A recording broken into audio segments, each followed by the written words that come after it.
পাহাড়ের পাদদেশে এক শান্ত ছোট্ট গ্রাম, নাম তার আলোকপুর।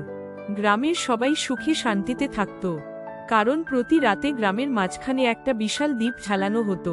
সেই দ্বীপের আলোয় পুরো গ্রামটা ঝলমল করত। কেউ ভয় পেত না, অন্ধকার থাকত না।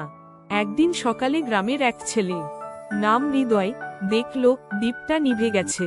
পুরো গ্রাম অন্ধকারে ডুবে গেল। সবাই ভয় পেয়ে গেল। কেউ বলল দ্বীপের আলো চুরি হয়ে গেছে। তখন হৃদয় বলল, যে আলো নিভে গেছে আমি সেটাই খুঁজে আনব। সে একা পা বাড়াল পাহাড়ের দিকে। পথে ঘন জঙ্গল, নদী আর কুয়াশা, কিন্তু হৃদয় ভয় পেল না। পথে এক বুড়ো পেঁচা তাকে বলল, আলো কখনো হারায় না, আলো থাকে মানুষের মনে। শুধু সাহসী মানুষই সেটা খুঁজে পায়। হৃদয় বুঝে গেল, আসল আলো বাইরে নয়, নিজের ভিতরেই আছে। সেই গ্রামের মানুষদের একত্র করল। সবাই মিলে নতুন করে দ্বীপ বানালো, আর সেটি জ্বালাল। পুরো গ্রাম আবার আলোকিত হয়ে উঠল। সবাই বলল, আলো হারায় না, যদি মনে আশা থাকে।